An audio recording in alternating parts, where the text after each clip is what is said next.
a gente vê no discurso de mulheres que são vítimas de violência muito essa ideia, né, de que eu não consegui fazer o que ele me pedia, né, muitas vezes acreditando até mesmo que a culpa da violência possa ser sua. Como titular da 2ª Vara Criminal, uma das competências que eu tenho é o trabalho com a Lei Maria da Penha, ou seja, com aquelas mulheres vítimas de violência doméstica.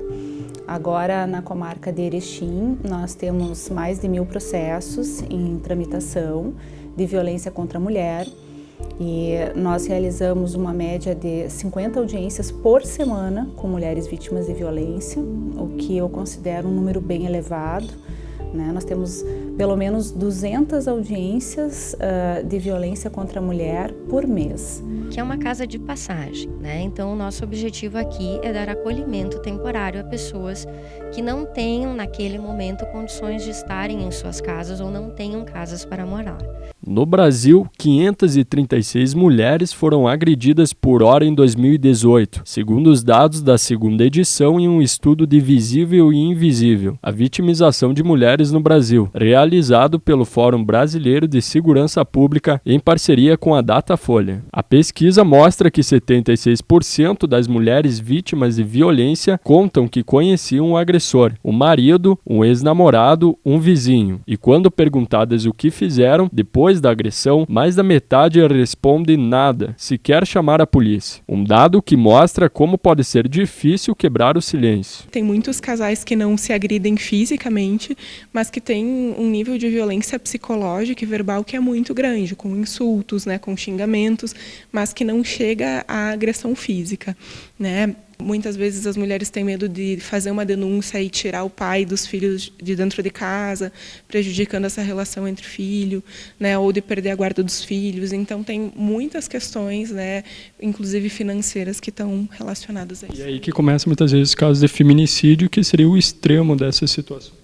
Sim, exatamente. O feminicídio, ele é realmente o extremo, né, de uma situação de violência, até porque quando a gente vê os dados, né, os números de feminicídio, as taxas são muito altas, mas quando a gente vai aumentando, né, a violência sexual, violência física e violência psicológica, é como se fosse uma pirâmide, em que o feminicídio está aqui, mas tem toda uma outra sustentação, né, que mantém e são práticas que vão acontecendo até chegar ao feminicídio.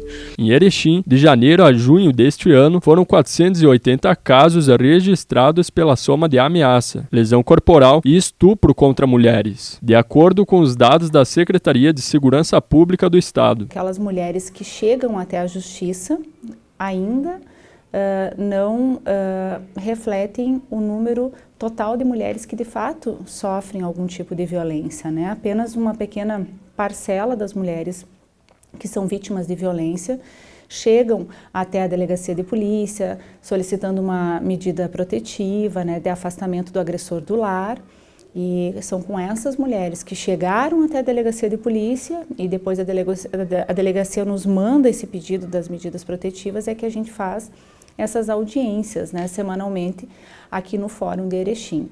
O que a gente vê na sala de audiência é que muitas mulheres sofrem durante muitos anos sendo vítima de violência doméstica, uma violência que é terrível porque é uma violência que acontece dentro do próprio lar, na maioria das vezes, ou seja, no local onde ela mora e onde ela deveria se sentir segura e bem, é onde ela se sente aterrorizada, com muito medo, muito insegura. O meu perfil de trabalho é esse, no sentido de que para a gente proteger as vítimas de violência doméstica, a gente precisa fazer com que a lei de verdade seja cumprida, né? E como a lei estabelece que a medida protetiva precisa ser respeitada e quando ela não é respeitada, a lei estabelece que deve ser decretada a prisão, é o que eu tenho feito. Na verdade, a gente tem decretado um grande número de prisões. Eu vejo que há uma dificuldade muito grande ainda do homem agressor compreender que quando é expedida uma ordem judicial para que ele não se aproxime daquela mulher, que ele de verdade não pode se aproximar. Ainda nos primeiros 6 meses de 2019, foram 227 casos de feminicídio em todo o estado, uma diminuição de 8,83% em comparação ao mesmo período do ano passado, segundo a SSP. No monitoramento dos indicadores de violência contra as mulheres, o caso de maior registro em Erechim é o de mulheres vítimas de ameaça, onde de janeiro a junho desse ano foram 325 casos registrados, seguido de 155 ocorrências de lesão corporal e 8 registros de estupro no município. Na verdade, existem vários tipos de pena, né? Pena de prisão, inclusive, dependendo do tipo de delito que esse agressor praticou, né? Então, pode ser uma ameaça, né? Isso pode gerar alguns meses de privação de liberdade ou de prestação de serviços à comunidade.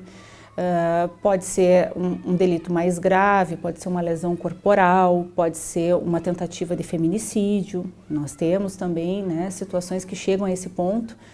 Geralmente são casos de violência que duram muitos anos até que a vítima ainda não conseguiu pedir ajuda, né, não conseguiu chegar até a delegacia, enfim, e acaba sofrendo uma tentativa de feminicídio ou até feminicídio. Então a pena ela pode variar. No ano passado, mulheres vítimas de violência entre 16 a 24 anos lideraram a pesquisa, sendo representadas por 42,6%. É o que mostram os dados do Fórum Brasileiro de Segurança Pública. Das entrevistadas pela pesquisa, 3% contam que sofreram algum tipo de violência em um bar ou balada, 8% no trabalho ou na internet, 29% foram vítimas na rua e 42% foram agredidas em casa. Então, eu, como juíza dessa área, tenho uma preocupação muito grande com a questão da violência contra a mulher aqui no nosso município de Erechim e na região.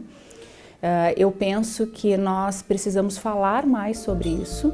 Eu acho que a gente fala pouco sobre a violência contra a mulher. Erechim está dentro dos 8% de delegacias especializadas para atendimento a mulheres nos municípios de toda a nação.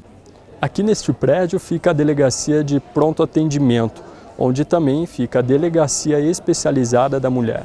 Nós tentamos entrar em contato com a delegada responsável para que comentasse um pouco sobre os números apresentados nesta reportagem, mas até o momento não tivemos retorno de quando ela poderá nos atender. O município conta com espaço provisório para o abrigo de mulheres violentadas, pois um impasse com relação à obra já criada impossibilita o funcionamento do novo local. O município recebeu, em 2014, uma emenda parlamentar. É um recurso federal que veio destinado especificamente para a construção de uma casa-abrigo para mulheres vítimas de violência. Essa emenda veio, ela iniciou a construção ainda em 2006 e finalizou a obra agora em 2019, em janeiro de 2019. Ocorre que o local onde foi elegido lá no passado para a construção dessa casa fica atrás de um equipamento público, de um outro equipamento público que já está em funcionamento e que tem muita movimentação de pessoas, especialmente homens. Então, a preocupação da nossa administração é que uma mulher em situação de violência, sob risco de morte, ela precisa acessar a casa-abrigo de forma segura e sigilosa. Por esse motivo que a gente não pôde colocar a casa em funcionamento ainda, porque nós precisamos investir em um acesso a essa casa, que esse acesso seja feito por outra rua, que não obrigue a mulher a passar pelo meio do estacionamento desse equipamento público e ela ficar muito exposta a essa situação. Então já estamos trabalhando nisso, a equipe de engenheiros do município já está fazendo todos os estudos necessários para ver da viabilidade desse novo acesso, os custos disso, para a gente ver se vai ser viável instalar a casa-abrigo ali ou não. A pesquisa, em parceria com a Datafolha, revela ainda que 32% das mulheres sofreram assédio quando estavam andando na rua, através de comentários desrespeitosos. Nós temos também um índice muito elevado aqui na nossa região de mães que sofrem violência física e verbal por parte dos seus filhos já adultos, né, que muitas vezes são usuários de drogas, usuários de álcool e que agridem as suas mães, né, muitas vezes fisicamente também. Então, acho que é uma preocupação muito grande aqui da nossa região a violência contra a mulher. Qualquer relação que gera qualquer tipo de sofrimento para qualquer dos parceiros, ela já não é uma relação que é saudável, né? Então não precisa nem ter violência física para ser uma relação que não está bem.